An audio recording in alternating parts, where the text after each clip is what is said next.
In this video interview, I talked to Jamie Zammitt all the way from Gibraltar. He talks about cryptocurrency regulations and the digital ledger framework in Gibraltar and how it has affected the economy there. Let's get into it.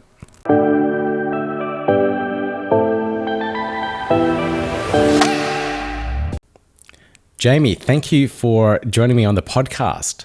Now, could you just let all of our listeners and viewers know a little bit about yourself and how you got into the crypto space?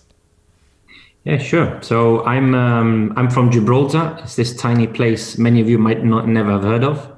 It's an overseas territory, British overseas territory, on the southern tip of the Iberian Peninsula. So southern tip of Spain, effectively. So where you come into the Mediterranean Sea and you exit into the Atlantic Ocean, that's called, that little bit of water there, that's called the Straits of Gibraltar. So we're one of the tiniest places on this planet, around 33,000 people population. So very, very small indeed, but we do punch above our weight in many areas. So I'm sure we'll get into a bit of that. And in terms of myself, I'm a part-time magician. Obviously, COVID has been very, very hard for entertainers all around the world. I entertain kids and adults. Hopefully, I'll be able to get back into full throttle on that soon. I've been in other industries, the financial services industry. I'm now been dabbling in the cryptocurrency industry for a while. I'm invested in stocks as well. I share a few other passions, but maybe we'll go into those if and when as we proceed with this chat. So before we start, any chance we can see a magic trick? I had a funny feeling you'll ask that. Should be able. Hang on. You know what would be? Let me see. I don't carry much fiat around, but these days for obvious reasons. But let's do this. Don't know if you can see that fine in the camera. Let's try something for all you guys at home as well. That's a £10 Bank of England note, sterling note. We all get sick and tired of governments printing money whenever they want, right? Yep. So this is what I do at home when I'm bored and our governments announce they're going to print copious amounts of money. I take, let's say, a £10 note, fold it in half. You can all try this at home, okay? Fold it in half again, one more time, and you could almost swear you see it change color into something that resembles a flow again. I don't think, can you see it? What? I think you can see that, people. How'd you do that? What the? It's a £20 note. So that's what I do at home when I'm bored and when I get sick of all this quantitative easing that these governments just can turn the tap on. And I also do a bit of crypto just to counterbalance it. That was amazing. You got to teach me how to do that. I will one day, but I have to kill you. That's what I always have to tell everyone. Right. Okay. Fair enough. I will tell you. I'll tell you offline. Not a problem. There's a price to everything. Maybe 100,000 ADA will do. Sure. All right. So you said you were in the financial space and you're into the crypto as well. How did you get into the crypto space? I'm assuming it's from your exposure in the financial industries. Yeah. So, I mean, like you rightly said there, I've had a stint around 8-9 years in the traditional finance, what we call it now, rather than just finance sectors. But there was always an affinity I had to finance in general because of that exposure I'd had for many years in my career. And crypto has just kind of ticked all the right boxes for me in terms of its vision, in terms of what Satoshi, set out to try and achieve with his white paper. Obviously, we've moved on far better and we've advanced in many areas since then. But obviously, everything had to come from there, right? I think Charles alludes to a lot of this in his chats. And it's just an exciting sector. And then I think it was around 2016, early 2017, when I was getting actually involved in investing in cryptocurrencies. Cardano was one of the ones that definitely caught my attention and never looked back since, in particular with that one. That's really fantastic. So what are your goals in regards to crypto? Are you looking for unique projects to invest in? Are you trying to just gain more crypto in general and make a living off it or something? Look, for me, ultimately, it's about obtaining financial freedom, right? And right.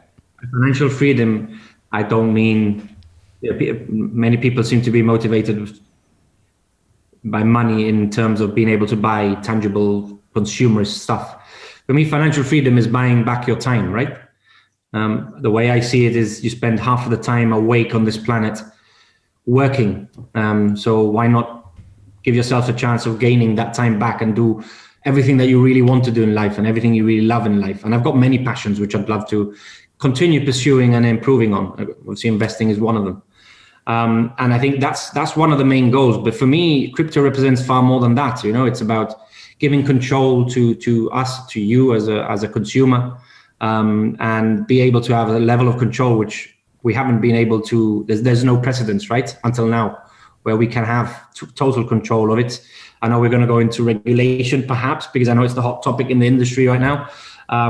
But for me, it's about investing in projects that are building value, that are going to be representing something that actually is going to make a difference in people's lives. I know there's also people who get into crypto for the quick buck. Some of them are successful at it. Most of them, unfortunately, will end up being burnt if that's your only motivation. Unfortunately, that's the sad reality of these markets. It's a bit of the gold rush and the Wild West, and history repeats itself because everyone just wants that. Now is Doge. Let's go for Doge. And some people will make money, many of them will lose. But I'm a big believer, just like in stock investing, you invest in stuff on fundamentals. You've got to be more patient, but you analyze the people behind it, you analyze the technology, you look at the vision, what they represent, what they're trying to achieve.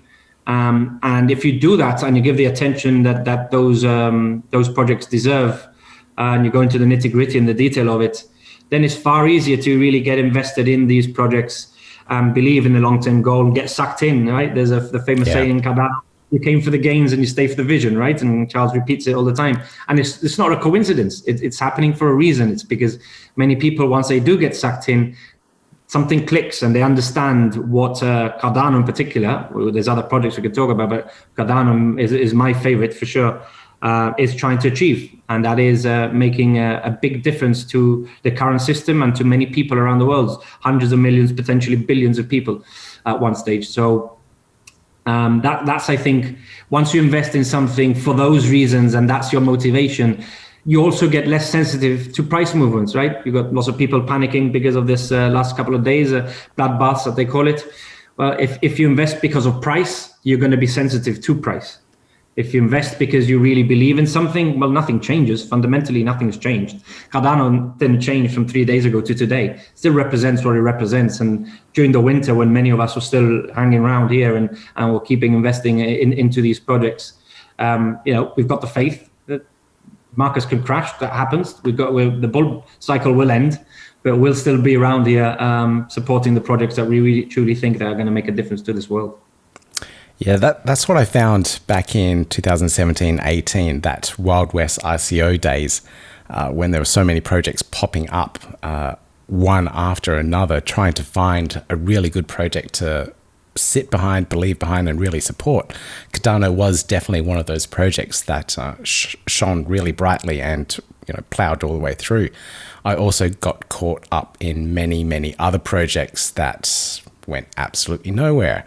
And if I've been going back and researching and finding out what has happened to some of those projects, and they're completely gone. Websites are gone, absolutely no discussions about them anymore. And if I sunk any more money into any of those projects, I would have been very bitterly disappointed. And back then I was going for the quick gains, I have to admit. But progressively, I've learnt I don't have time to sit and stare at charts 24 hours a day to trade and get those tiny little gains. But I do have time to invest in bigger, brighter projects such as Cardano. But what else have you discovered, if you'd like to share any other projects that you've found pretty interesting and worth looking into? Yeah, look, there's a few projects that I keep an eye on. Some I'm investing. Always big mistake, I think, is not to diversify, right? I'm heavily into Cardano more than anything else. I'd say probably 80% of my portfolio in crypto is Cardano. I'm not going to lie, but there are other projects that I'm keeping an eye on. I invested in Bitcoin and still am invested in Bitcoin. for obvious reasons. It's currently the store of value. That could change. We know that Bitcoin can't really evolve the same way as these second and third generation blockchains can. But then again, it's the one that's at the moment pulling up the market and down the market during these bull and bears. So it's always wise to maybe keep some sort of holding in that. But then in terms of the more recent projects, look at Cardano related AGI, SingularityNet, and Coty are two projects that I've been following for a number of years now, and I'm invested in. I think they're two areas which I think has a potential for massive growth. And they're two solid companies with great people behind it, again, with good visions, with a good roadmap as to what they want to achieve. Still small market cap. So if you are there wanting to look for long-term gains and you want to hold on to something, I think for me, that kind of ticked many of my boxes. You see, not financial advice as always, but that's definitely one. I mean, I'm keeping an eye on Harmony One. I've got some holdings on that. I know that's out of a more traditional venture capitalist kind of, Silicon Valley kind of startup. But I mean, the technology is not bad. I know Charles has even touched upon it on a couple of his videos. That's definitely a project to keep an eye on. I'm a big fan of Polkadot as well. I think the people behind that is a solid project. And Celsius. Celsius is I'm a massive fan of Celsius. They offer great returns on stable coins as well. So if anyone wants to kind of have some sort of exposure on stable coins and keeping it away from the volatility, they offer much better than the traditional finance could ever offer you. So yeah, those are projects that I think have a lot of potential, massive growth in utility, not necessarily in price, but I think price will follow utility. So those are a few of them. There's a few others. I think Algorand is a good project. Tezos is a good project. There's a few others out there. But like you said, 90% of the projects probably out there, just like in the .com boom, in 5-10 years time, they won't be around because the people behind it are just after those quick gains. And if that's your motivation, then they're not looking after you and me. They're just looking after themselves. And that's not sustainable. For sustainability, you need to make sure that there's far more at the heart of those projects. I feel like a lot of the NFTs at the moment, the non-fungible tokens, or a lot of the artwork and stuff that's being pumped out, I feel like a lot of those, some people are in it for the quick gains as well. There are some absolutely amazing pieces that are being minted at the moment, and I give them full credit. They do look amazing. But I feel it's, again, the ICO Wild West days, and these people are in it for the quick gains. Do you own any NFTs? Have you looked into that space? I've looked into the space. I keep looking at it from the sidelines, so to speak. I agree with you. I mean, there's a lot of good stuff out there that I can see, but I think it is the new bandwagon for some people, for the people with the wrong motivations again. I mean, I think Charles mentioned this again yesterday in his latest video when he went live. It was evening here, and I was listening to him. But it's true. I've seen some of these NFTs being inflated by cohorts of people to help each other, and inflating these prices to just artificially give them inflated prices. I mean, those things always end up badly, don't they? I mean, I'm sure there's going to be a lot of pieces of art which I've seen out there already, which are really legit and should fetch what they demand, and that's fair enough. But for all of that, I think there's also far more of the wrongly motivated stuff out there. But look, this is just a cycle repeating itself. I don't think you or I or anyone's going to be able to change that. Yeah. It's sad, unfortunately. It's greed. It's the way that we are as humans in general. And it's just we're going to have to deal with whatever comes from that. And there might be repercussions and a price to pay, but we'll have to cross that bridge when we get there. Yeah, it's hard to see the NFT market being regulated or monitored in some sort of way for even copyright and ownership of all those pieces of artwork. Now, in terms of regulation, I was speaking to you before about regulation in Gibraltar, and you were mentioning that Gibraltar has a DLT framework. Now, can you explain a little bit more to everyone, a little bit more about that, exactly what it is, and how Gibraltar is benefiting from this framework? Yeah, sure. So back in around 2017, Gibraltar sent out a kind of a consultation process paper to many people in related industries, so finance, the lawyers in the country, accountants, etc., and even people in the crypto space back then, to try and formulate some sort of legal framework for distributed ledger technology, blockchain, right?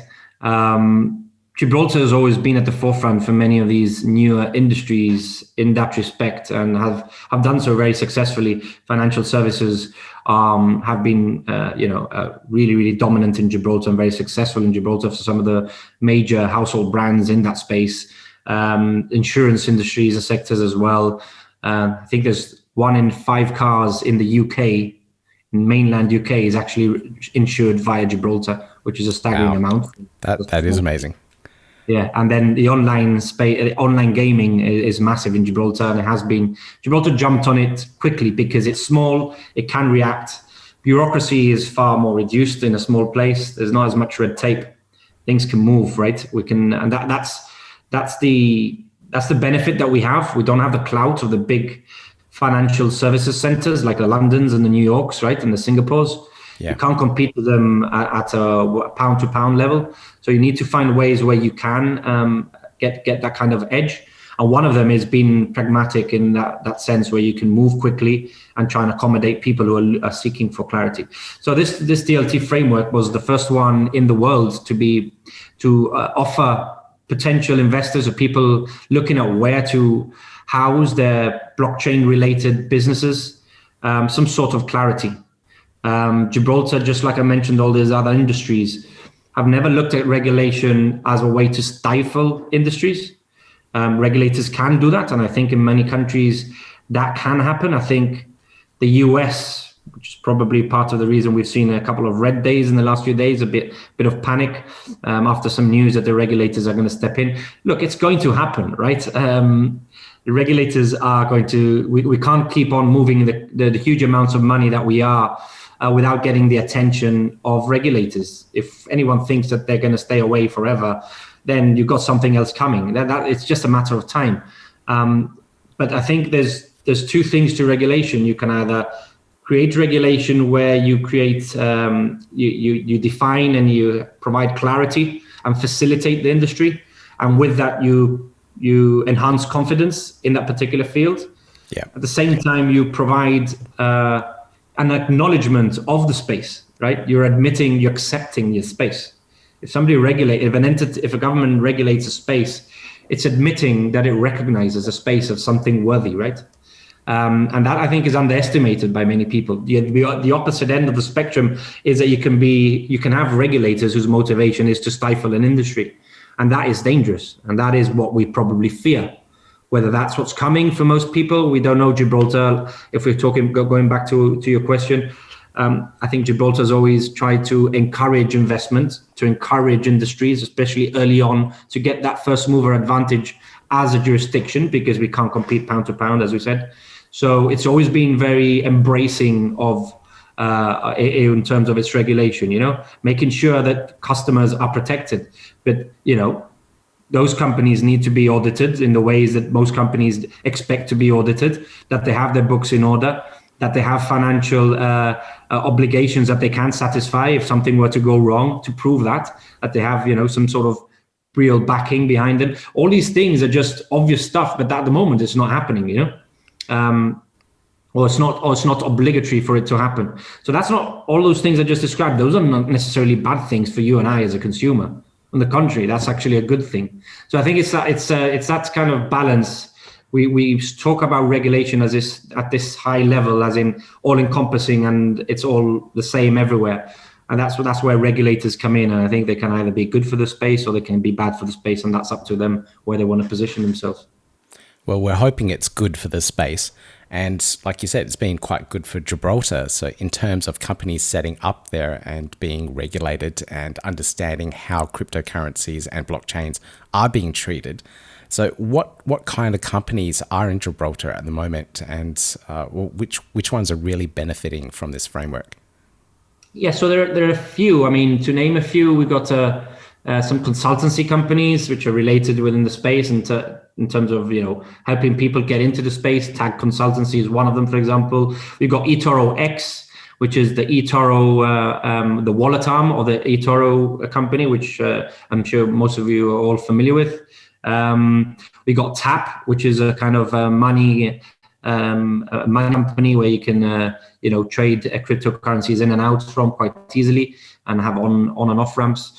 And one in particular, which I think has been really, really successful, and I think is worthy mentioning a bit more about, is digital asset management, DAM. So they're kind of a crypto payments company.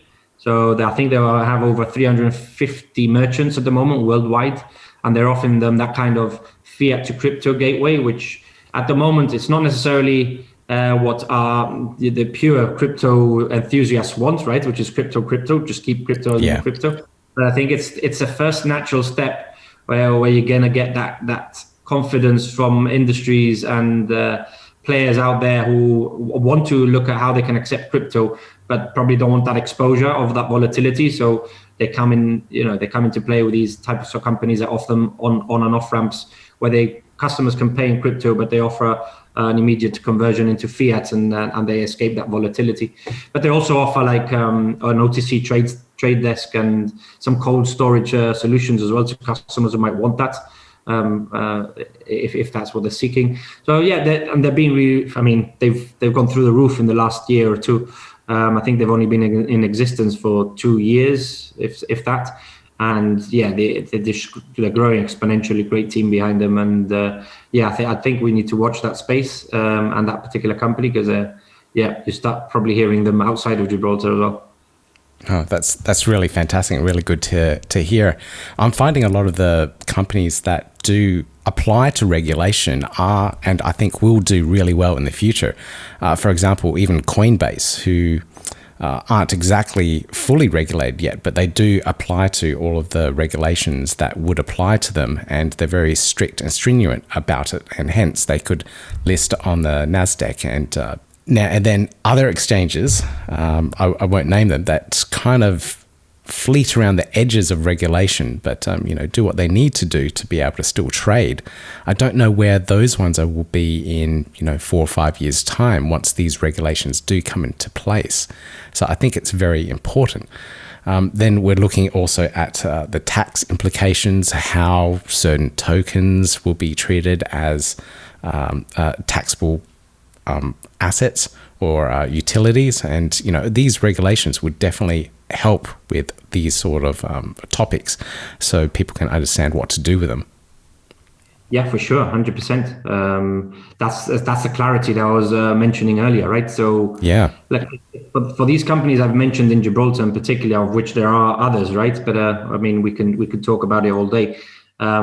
These companies who now have a license, an authority by the Gibraltar Financial Services Commission to operate a blockchain-related business in Gibraltar.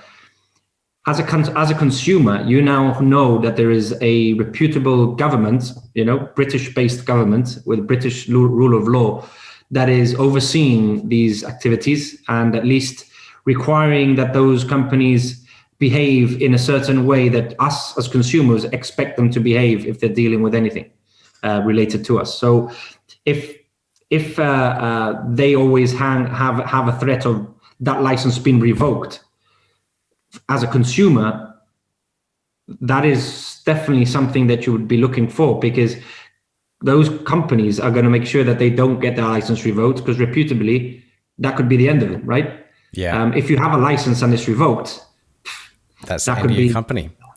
That's the end, right?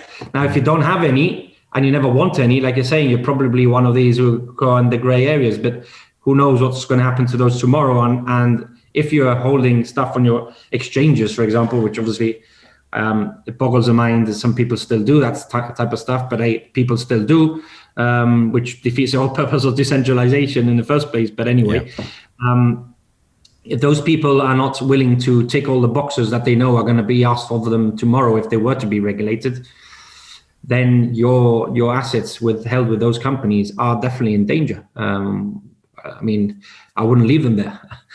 So, I mean, like I said before, it's one of those, it's 601, half a dozen of the other. Regulation is seen as a bad thing by many people. I don't think it does have to be a bad thing. It can be a bad thing, but if done the right way in the country, we're going to attract a lot of money that's never ever taken this space for seriously before. And those people who have always had those seeds of doubt in their mind, all those will seek more confidence in the space. For you and I, probably we don't need that, but we're not in the majority. Remember, this is still a very tiny space when you look at the bigger scheme of things. I hardly speak to my family or family members about crypto because you can't have the conversation with them because you just give up and it just irritates you more than anything else. So, but that one day it's going to tickle loads of boxes and then everyone's going to go, it's like investing in Amazon now, right? Yeah. And you want to become a millionaire investing in Amazon now? Well, good luck. But, everyone who were told in the late 1990s or early 2000s to invest in Amazon, many people probably laughed at you, just like the internet. But then it becomes the norm and the general, it's accepted by everyone. Okay, it's fine for me now to come into the space. And that's just the evolution of everything. And I think it's going to happen. So as long as it's done the right way, I think we should embrace it with caution always, because we never know the motivations of the regulators. But I think it could be really positive in the long run. Short term, people react to, like we were talking about earlier, price movements and stuff. That's just a reaction of markets. Markets don't make sense. Look at Doge. Everything is down. They're still going up. Don't ask me why. I do know the answer. Maybe some certain entrepreneurs keep pushing it and talking about it, and hence everyone gets excited about it. Don't know. Yep. And I was a big fan of his. I've always been a big fan of his. But sometimes it beggars belief that somebody can honestly kind of do that, with knowing that he's got such a cult following from people who are just going to follow him, whatever he says, jump and they'll ask how high. And for him to really lead them like the Pied Piper straight into something that's not actually producing anything and there's no one behind and there's no development happening and was actually developed as a joke, I think is irresponsible. As highly as I always thought of him, I'm going to say it. Don't mind. I mean, I'm just Jamie from Gibraltar at the end of the day. So why are you in Gibraltar? Well, I was born here, actually. Okay. So I'm one of the 30,000 population. So you've got a high percentage here already you're talking to. My family, my surname's Zammitt from Malta. But during the war, the World War, we've got a big influx from people from Malta, from Italy, Spain, UK. So there's a very multicultural society in Gibraltar, and everyone gets on well. It's really, it's one of those examples that probably doesn't get showcased as much as it should to explain to people everyone can live in harmony, and we've got all the cultures, all religions living in harmony together in Gib, which is fascinating to see. We consider ourselves really lucky, not just for that, but for many other things as well. We all vaccinated, by the way. We're the first country in the world has been fully vaccinated. All the other population has been fully vaccinated. So that's another great perk of being such a tiny place. Yeah, well, with the 33,000, it's a little bit easier to vaccinate the whole country. But congratulations on that, and hopefully you're living a much easier life through this COVID period. But we were talking a little bit before, and you mentioned that you're working on a native app of some sort. Is there anything that you can reveal in regards to that? Yeah, happy to do so. I mean, it's something that is kind of shelved at the moment. We did a lot of development on it. It's actually pretty much ready to go, but we shelved it because we were contemplating whether we should try and bring this onto Cardano and do it as a dApp and kind of bring it within the ecosystem of being able to settle with ADA or any other native asset for that matter. And that kind of detail, we haven't really spoken to the right people who might want to also either help us or jump on board with it. But essentially, it's an app we were going to start in Gibraltar and then as a testing ground and then move out into potentially the rest of the world. But it's kind of a gig economy app. So, the Fivers of this world, but in the physical space. So TaskRabbit is quite huge in the US. I think they've just started to come into the UK, into Europe. So if you need a plumber, you need an entertainer, you need to hire a magician, you need to hire a singer, all sorts of stuff that we always need everywhere around the world, wherever you are, and it doesn't fall out of fashion. It's something that is a requirement all the time. To quickly and easily find somebody in your location through a review process and be able to interact with that person, and then agree a price and then settle through the app. All that process we've built as a Android and iOS app, native app. Yeah. But we thought, hang on, we might be missing a trick here. Let's not jump the gun, because there might be a way to actually do this very successfully as a DApp on Cardano. Be one of the first ones out there with such an app, which you could then distribute to anyone around the world. Anyone can sign up. They'll have an identity attached to that. You can settle payments easily without having to look at all these merchant payment options, which we were doing, and they're charging you 2% and all this kind of ridiculous amounts of money for payment processing. So that settlement could be like, that user experience could be so much more improved, doing it through a DApp on Cardano. So that's the kind of gist. I don't know if that's kind of explained it. Do ask me any more questions on it if it didn't, because I've got it all up in my head, but I don't know if I've written it in the right way. That's the idea. No, it makes sense to me, and hopefully it makes sense to all the audience that's listening and watching in as well. Just in regards to how the payments would possibly work between someone that gets hired and the person who's doing the hiring.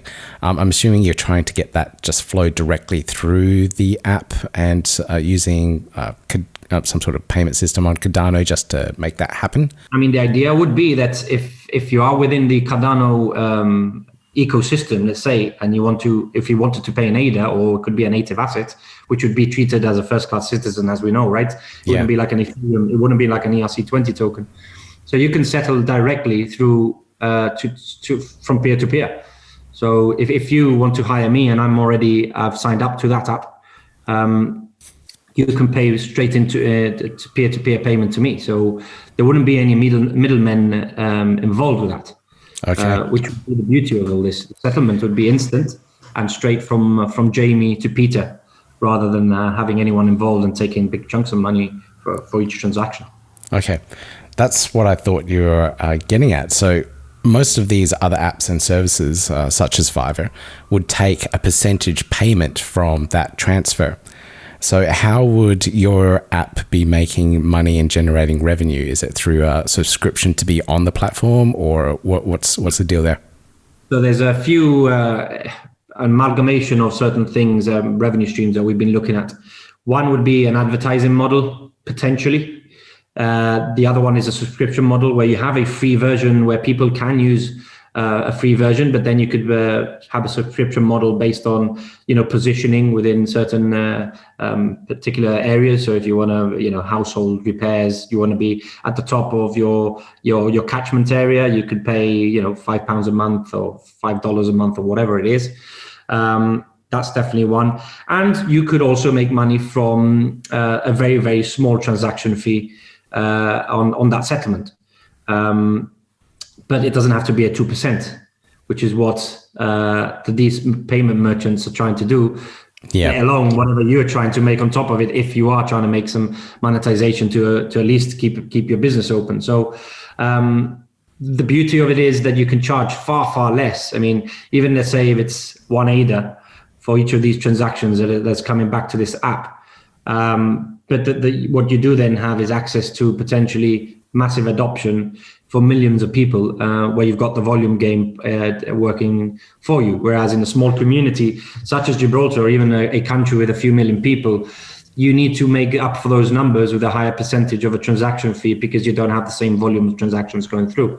If you have millions of transactions in a year, people getting hired, you don't need to be charging much money at all if to be able to make it a sustainable business model. So, I mean, and all that is up for discussion and to see how best to kind of get it to market and what business model to adopt. But in essence, that's the idea. I think it's a problem that there isn't a household name worldwide. There isn't a Facebook of being able to hire people, right? Yeah. Plumbers, electricians, whatever you need, painters, we're always like searching on Facebook forums or asking friends, do you know somebody you recommend? And it's all a very, very long-winded process, which doesn't really have much feedback loop with it. And you're asking a friend who's maybe giving you the only number or contact that he has, but is not necessarily the best person. There's no TripAdvisor of, being able to get a professional to help you with anything at home. And I think it's about time that there is. Yeah, there definitely isn't one that's global.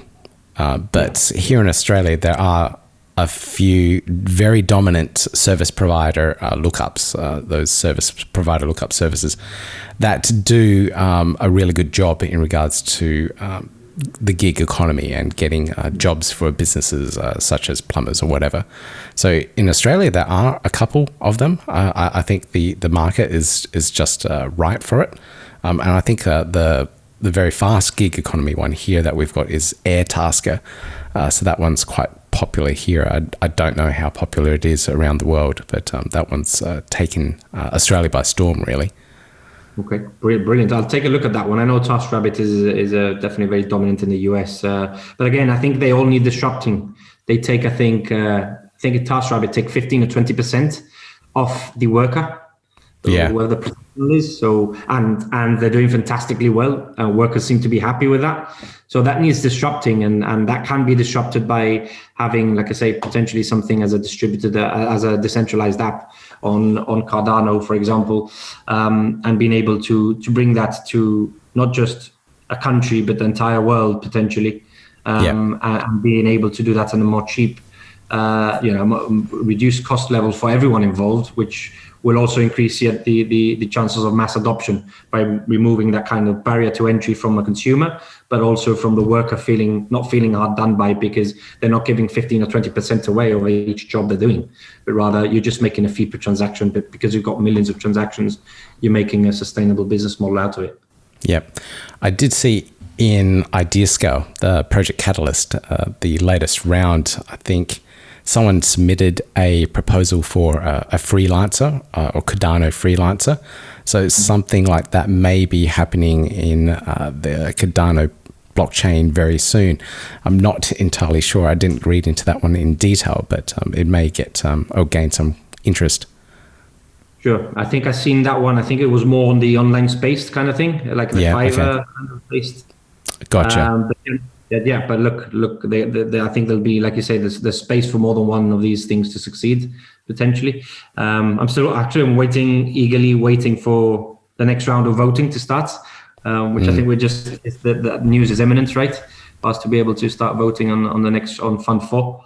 So looking forward to that. Some interesting projects on IdeaScale that I've been keeping tabs on. So it's all so exciting. I mean, that's another.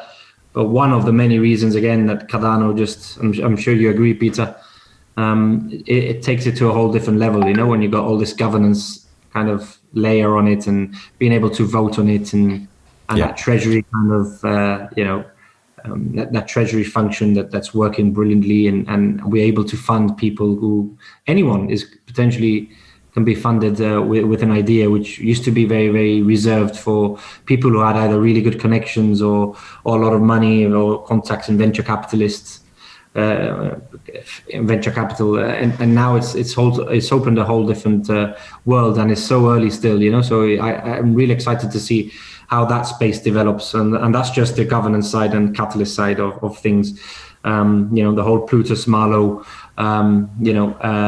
being able to use several languages to create smart contracts, which I think is going to open a whole different world again for attracting developers out there, because there's still a massive amount of the developer ecosystem that we're not being able to target yet within the blockchain space. Very, very exciting things happening, and looking forward to see how they all evolve. Yeah, just give it a little bit of time and it will happen. Now, you happen to be one of our delegators, and I was just wondering why you chose our pool to be your stake pool. Okay, so look, I mean, I was looking for people who are doing something positive with their stake pools, right? And we can see lots of people doing that within the Cardano community, it's really hard to choose. I'm not going to lie, I've been waiting for a while because I was getting into my current pool, which was becoming saturated or close to saturation point, and so I was having to decide where I was going to go next. It wasn't easy, but then I saw Linda Rowland on Twitter, who very kindly put you out there, and it caught my eye. And I think people like you who are trying to get people to learn about Cardano, which I think the Cardano Foundation and IOG are doing much better at it now. And this isn't a criticism, it's just a natural evolution of everything. But I think we need more people out there who are actually teaching people what Cardano is about. Most people, or many people, are not willing to put the time and effort to doing the research on their own. And that's fine as well. I mean, everyone's not going to be cut by the same pair of scissors, right? They're all going to be very different. But there's people like you who are putting the word out there in a fantastic fashion. And everyone has to start from somewhere, right? And I really thought that, well, why not? You just started off and you really needed some ADA to be delegated to your stake pool. And I thought, well, I'm going to really try and make a difference here for Peter and his stake pool. And I believe in what he's doing to get the word out there for something I believe in as well. So it was a no-brainer for me. Well, thank you so much for that. Words of praise. And again, thank you so much for delegating to the pool. I think I owe Linda more. she does pimp out the pool and the podcast quite a bit. So I think I have to thank her in person sometime soon. No, I think she's a great ambassador as well for the community. She's keeping quite active with everything, spreading the news, spreading all the good stuff around Cardano, and making people aware. And it's all about awareness at the moment, right? So every little bit that any one of us can do has to be appreciated. And we can't forget the people who are doing it and don't necessarily have that reach. I don't particularly have much reach. I've been always kind of in the background. I've been into Cardano from an early date, but I probably want to start getting a bit more out there. I used to just be a bit more reserved in terms of getting the message out there, but every little helps, and everyone has to start somewhere. So let's do this together.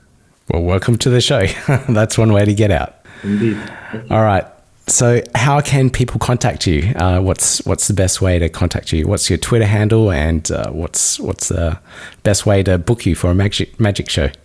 So look, the best way, I mean, at the moment, for me, it's Gibraltar and the hinterland in Spain, where most of my clientele are based in. So www.jamiezammitt.com would be first port of call, and on Facebook it would be Jamie Zammitt Magician. I would come up on there, and you can contact me either through Facebook or via my website. If you need me to fly to the other side of the world, I'd be happy to do so. Especially now when we're coming out of COVID in this part of the world. But hopefully, I mean, I could put something out about magic, some sort of video, and share it as well within the community. I'm sure they'll enjoy if and when that happens, which, as I said, because of the restrictions are now starting to be lifted everywhere, I'll be able to get out and start performing my gigs again. I can't wait. Yep. Well, if you want to come out here to Australia, I'm sure we can arrange something and put you on that 21-hour flight to the other side of the world. Before, I spent 2 months in Melbourne. Oh yeah. Back in 2000 for the Commonwealth Games, 2006, and then 2007. Yeah, so I spent a month. Loved it down there.